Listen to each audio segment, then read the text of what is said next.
Isang magandang umaga po, mapagpalang umaga sa ating lahat.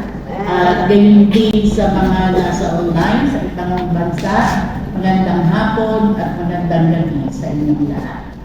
Tayo po ay nanalangin. Ang Diyos at Dakila, marami pong salamat sa umagang ito na binigay mo sa bawat isa sa amin na kami ay pumarito at ikaw ay aming sambahin. Salamat po Panginoon at salamat namin ang bawat isa sa amin na makikinig. Buksan mo ang aming mga puso, ang aming mga tenga upang maranasan namin ang tunay na mensahe po sa bawat isa sa amin. At gayon din sa akin na iyong gagamitin, itanong po ako sa likod ng iyong krus at kunin nga Panginoon ang iyong pangalan ang maitaas sa aming kalagitnaan. Ito po ang aking dalangin sa tanging pangalan ni Jesus. Amen. Nag-FaceTime kami. Sorry po doon sa English speaking. My sermon is in Tagalog. But there is some in Sing-Sing English. 2 weeks ago, nag-FaceTime kami ng aking mga friendship sa Canada. Nangangamusta sila sa akin dahil nakita nila sa news yung nangyari sa Hong Kong na baha.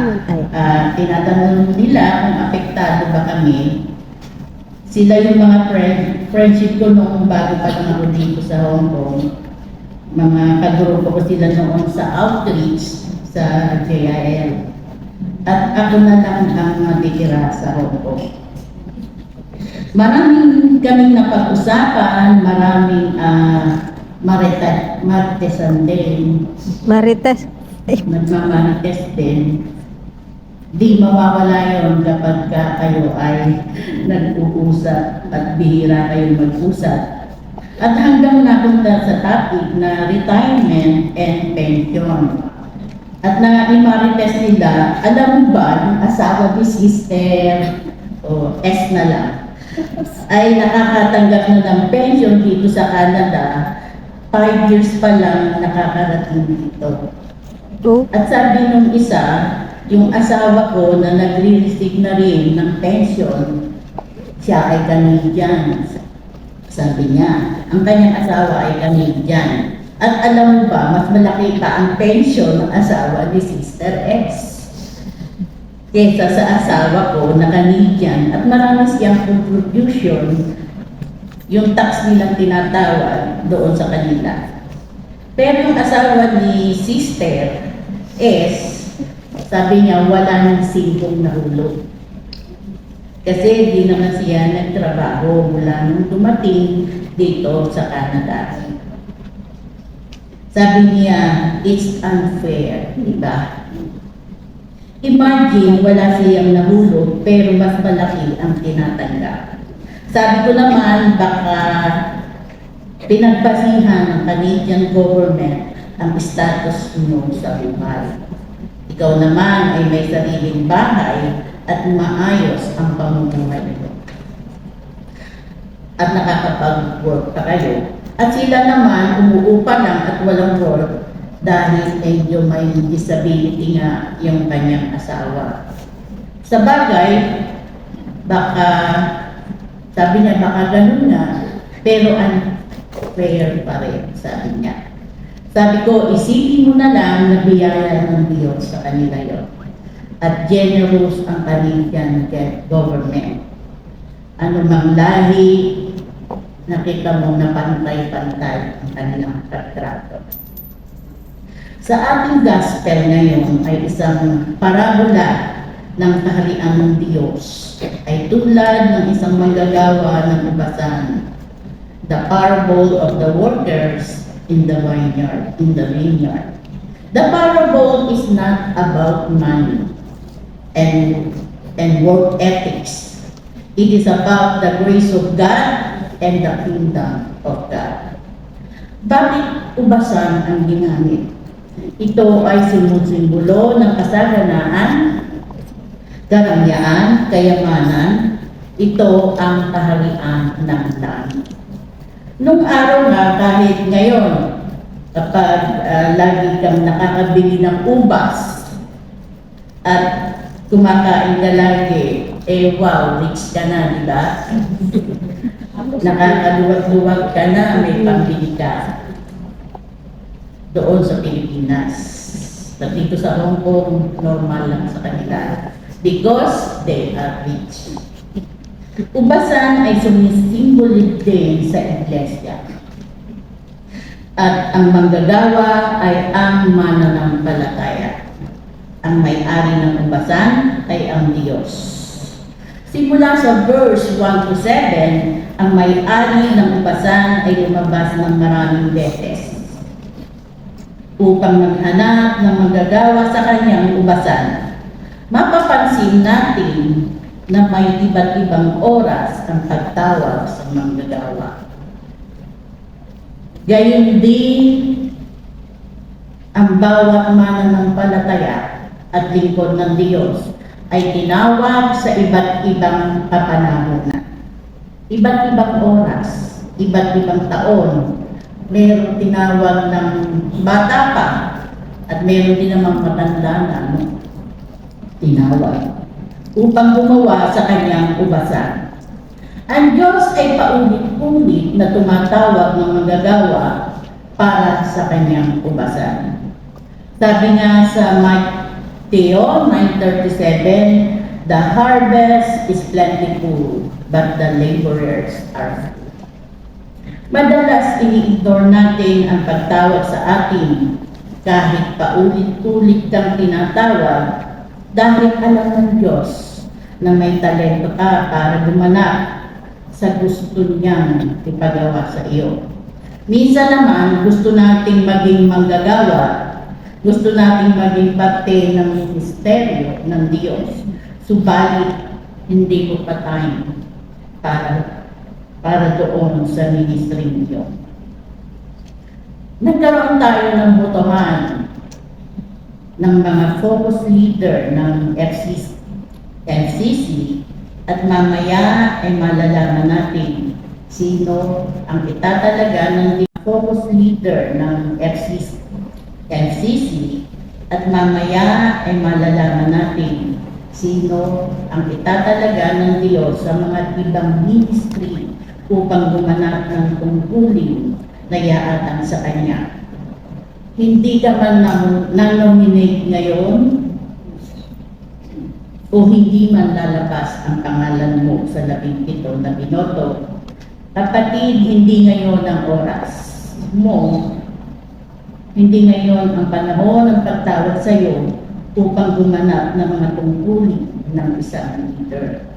Subalit, pwede tayong maglingkod sa Diyos sa iba't ibang kaparaanan dahil pantay-pantay ang pagtingin ng Diyos sa bawat isa sa atin.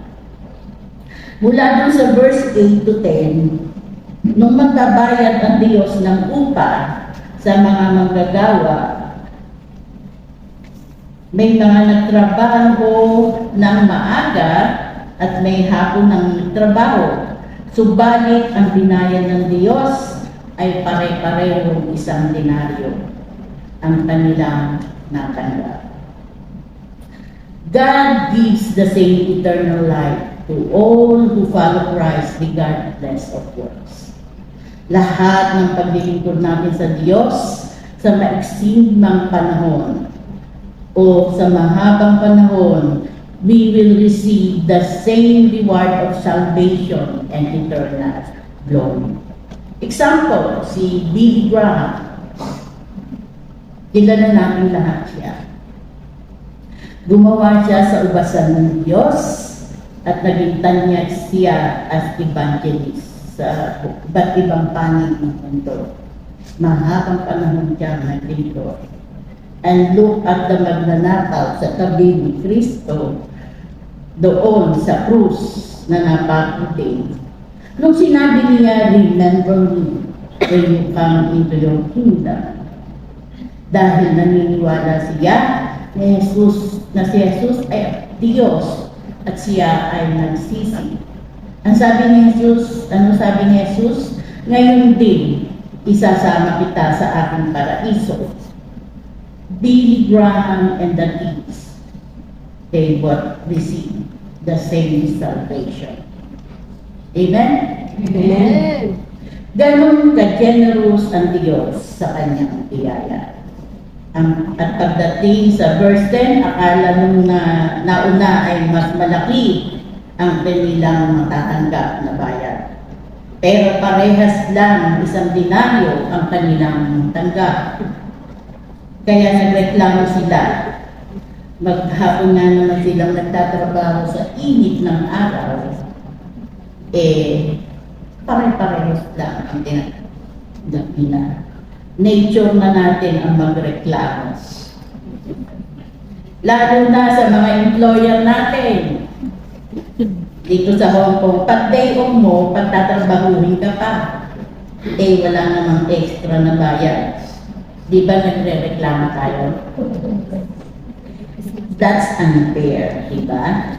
Unless nakipagkasundo ka sa amo mo, nagagawin mo yun kahit day off mo, pero still nagre-reklamo pa rin tayo.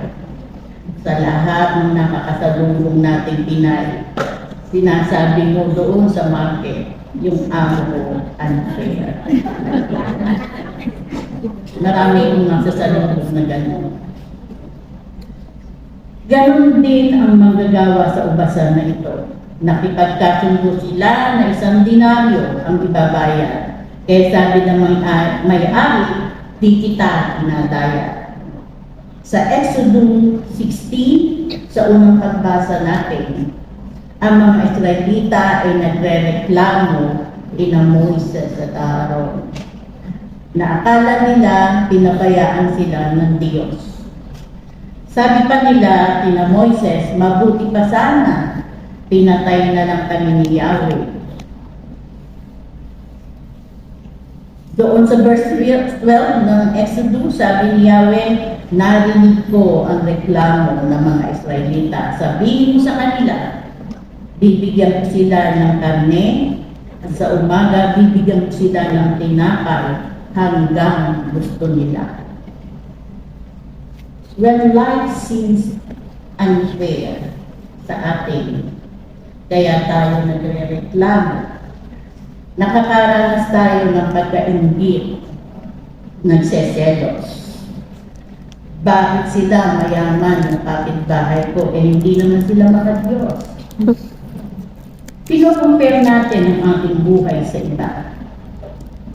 Pero kapatid narinig ng Diyos ang ating mga hinaing, ang ating mga reklamo. Kaya one day, ibabagsak niya ang mga biyaya higit pa sa inaasahan mo. Amen. Kaya magpatuloy ka na lang manalig sa Kanya at patuloy tayo manalangin. Maging sa ating paglilingkod o paggawa sa ubasan ng Diyos, nagre-reklamo din tayo dito sa iglesia. Nagseselos, naiinggit, bakit siya na-promote bago pa lang? Nauna pa ako sa kanya, bago pa lang. Bakit ako ang tagal ko na sa iglesyang ito, di ako nagiging leader? Kapatid, it's not about how hard or how long you labor for the Lord. It's not about your works. And none of us deserve God's grace.